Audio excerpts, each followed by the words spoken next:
Hi, my name is Jennifer Moore, and I'm going to persuade you how to speak that friends don't let friends drive drunk.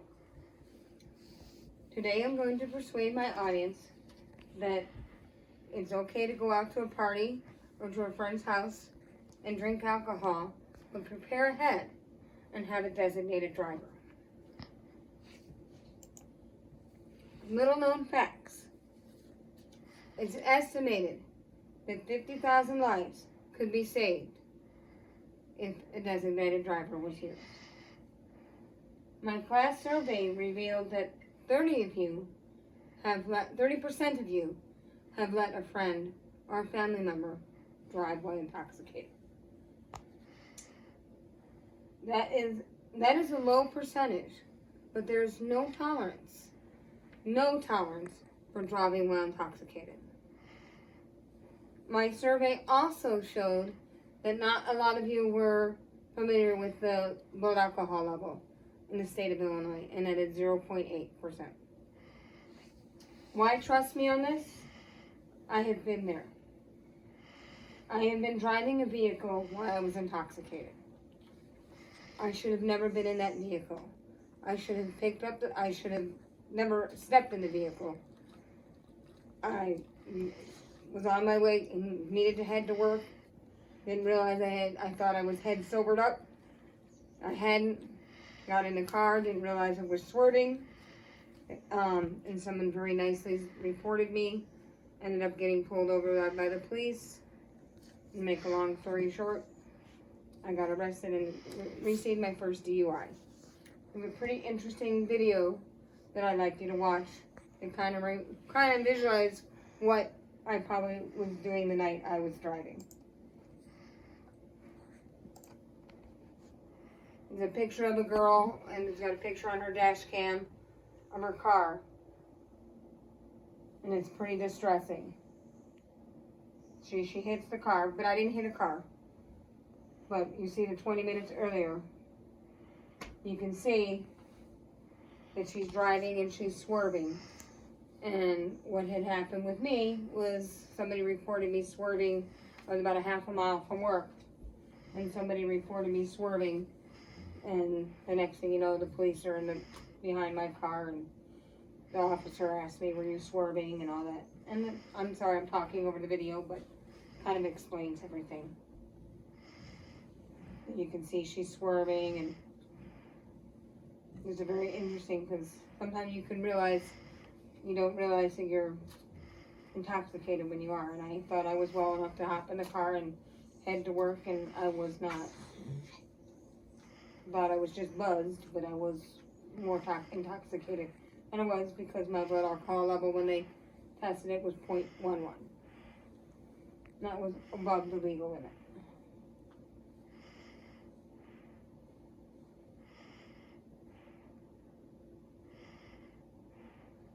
And I just thought it displayed it pretty interesting because you can see she's hit trees, she's nearly hit that truck.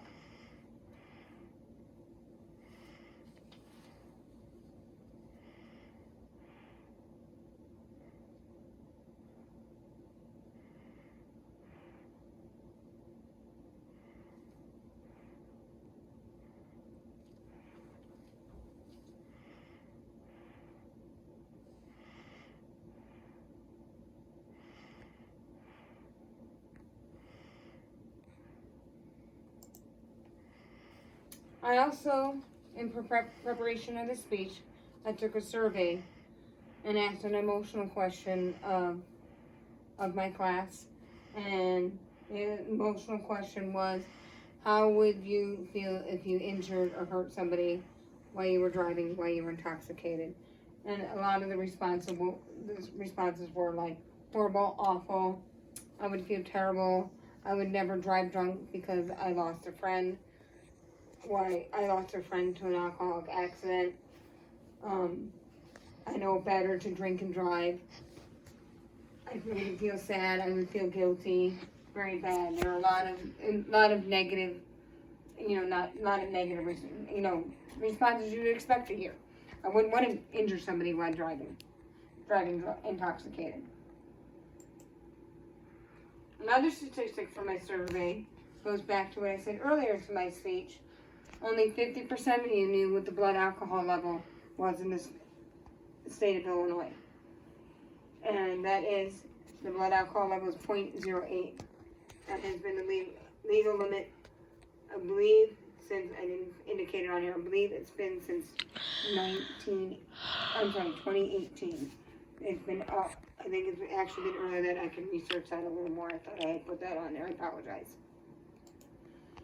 And the final statistic that I had reached, that a lot of you, that I did on my survey for the class, was, had any of you heard of SAD?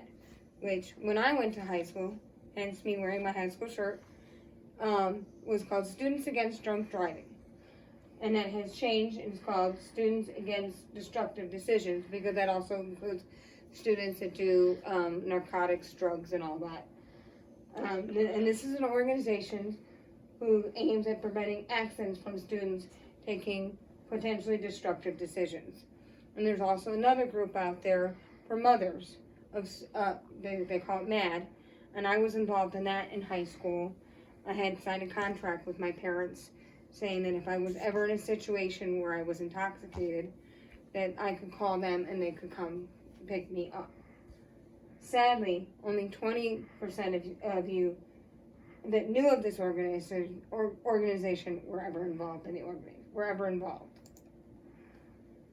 Now that we realize that there's a common need to be more involved in these organizations, to encourage to have a designated driver, what is the common need and desire? To make sure that we have that designated driver when we go out to party, or we hang out with friends where there's alcohol involved, or we go out to a restaurant and we just want to hang out, or go out to a bar.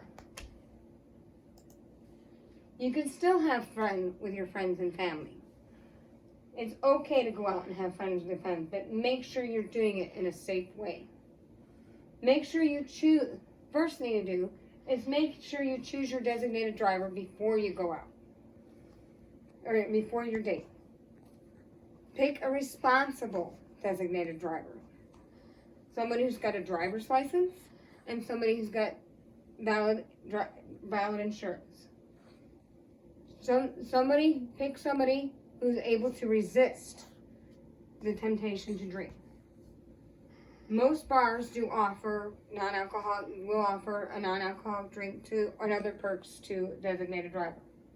Find a reliable person that is either doesn't want to go to the bar, and you can call them and say, hey, I'm ready to get picked up, or they're going to hang out at the bar and just not drink. And they just have to, once again, to resist the temptation to drink.